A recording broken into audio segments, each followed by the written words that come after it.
नमस्कार दोस्तों, स्वागत है आपका मेरे चैनल में। चलिए आज हम वीडियो को शुरू करते हैं और आपको बताते हैं श्रीदेवी की अंतिम रात का रहस्य। आखिर दुबई के होटल में क्या हुआ था उनके साथ। भारतीय सिनेमा के इतिहास में कुछ ऐसे सितारे होते हैं जिनकी चमक कभी फीकी नहीं पड़ती। श्रीदेवी ही एक ऐसी महान अभिनेत्री थी। उनकी मुस्कान, उनकी अदाकारा, उनकी फिल्मों ने करोड़ों लोगों के दिलों को हमेशा ताज़ा रखा।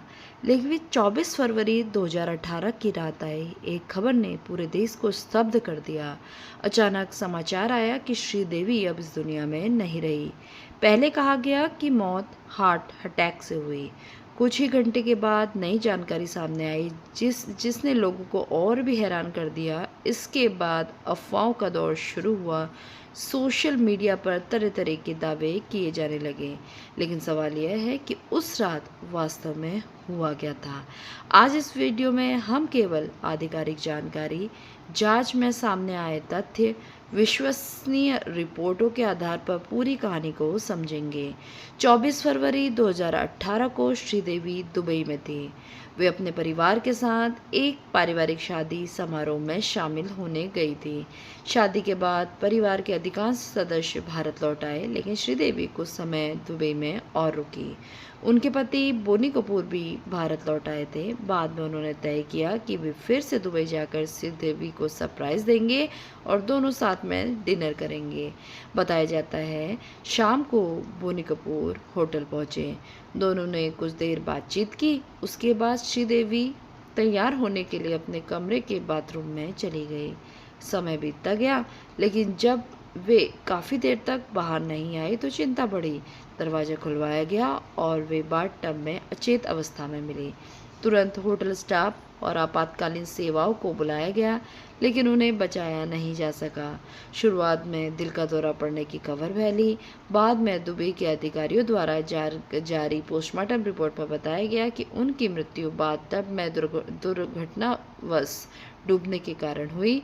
रिपोर्ट में यह भी उल्लेख किया गया कि उनके शरीर में अल्कोहल की थोड़ी मात्रा मौजूद थी, जिससे संतुलन प्रभावित हो सकता है। इस घटना के बाद दुबई पुलिस ने कानूनी प्रक्रिया के अनुसार जांच की।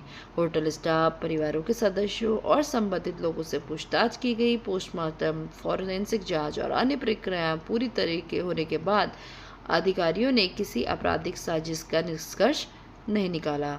इसके बावजूद सोशल मीडिया पर अनेक तरीके की कहानी फैलती रही। किसी ने हत्या का दावा किया, किसी ने साजिश की बात की, तो किसी ने बिना किसी सबूत के अलग अलग लोगों पर आरोप लगाए।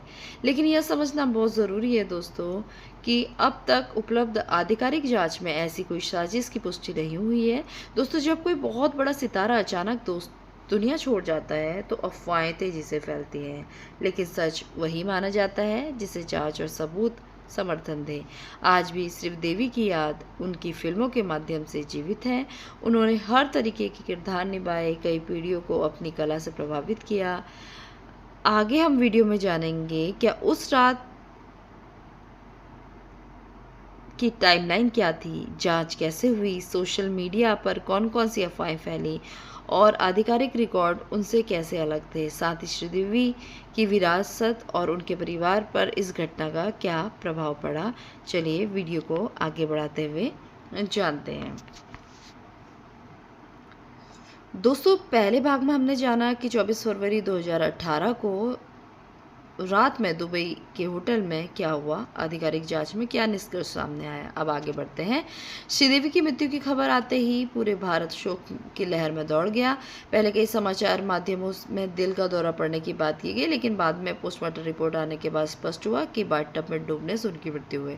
दुबई के अधिकारियों ने इस मामले को सामान्य प्रक्रिया के अनुसार गंभीरता से लिया। होटल के रिकॉर्ड देखे गए, कर्मचारियों से पूछताछ की गई, परिवार के लोगों के बयान दर्ज किए गए। जब किसी विदेशी नागरिक की अचानक मृत्यु हो जाती है तो वहाँ के कानून का जो विस्तृत जांच होती है वो और ज़्यादा हो जाती है। जांच पूरी होने तक श्रीदेवी के पार्थिव शरीर को भारत नहीं लाया गया। उनके परिवार के लिए बेहद कठिन समय था। एक ओर अपार दुख था, दूसरी ओर कानूनी प्रक्रिया पूरी होने का इंतज़ार। इस बीच सोशल मीडिया पर तरह तरीके की बातें फैलने लगी। किसी ने कहा यह साधारण घटना नहीं है, किसी ने अलग अलग लोगों के नाम जोड़ने शुरू किए, लेकिन इन दावों का समर्थन कोई आधिकारिक प्रमाण अभी सामने नहीं आया है। यही कारण है कि इस घटना के बारे में बात करते समय हमें अफवाहों और तथ्यों में अंतर करना चाहिए। श्रीदेवी की फिल्मी सफ़र लगभग 5 दशकों तक फैला रहा। उन्होंने बाल कलाकार के रूप में शुरुआत की और फिर दक्षिण भारतीय सिनेमा से लेकर हिंदी फिल्मों तक अपनी अलग पहचान बताई। उनकी फिल्मों में भावनाएं, हास्य, नृत्य, अभिनय का अनोखा मेल देखने को मिलता है। वे हर तरीके के किरदार में सहज दिखाई दी। यही वजह थी उन्हें भारतीय सिनेमा की पहली महिला सुपरस्टार कहा जाता था। उनके निधन के बाद पूरे देश में श्रद्धांजलि आई। फिल्मी जगत के कलाकारों, नेताओं और लाखों प्रशंसकों ने उन्हें याद किया। उनके अंतिम दर्शन के लिए बड़ी संख्या में लोग पहुंचे। यह उनके प्रति लोगों का प्रेम का प्रमाण था। आज भी जब भी फिल्में टीवी, डिजिटल प्लेटफॉर्म पर आती हैं, तो कई पीढ़ी भी उनके अभिनय की प्रशंसा करती हैं। एक सच्चे कलाकार की यही पहचान होती है कि समय बदल जाए, लेकिन उनका काम लोगों के दिलों में बना रहे। दोस्तों, श्रीदेवी की कहानी हमें एक और बात सिखाती है। दुनिया की सबसे बड़ी सफलता, प्रसिद्धि, सम्मान भी जीवन की अनिश्चितता को नहीं बदल सकता। इसके लिए अपने परिवार, अपने प्रियजनों और अपने स्वास्थ्य को हमेशा महत्व देना चाहिए। श्रीदेवी जी आज हमारे बीच नहीं है, लेकिन उनकी मुस्कान, उनके फिल्में, उनकी कला हमेशा जीवित रहेगी। यही उनकी सबसे बड़ी विरासत है। आइए इस महान अभिनेत्री को श्रद्धापूर्वक नमन करें और उनकी यादों को सम्मान दें। ओम शांति।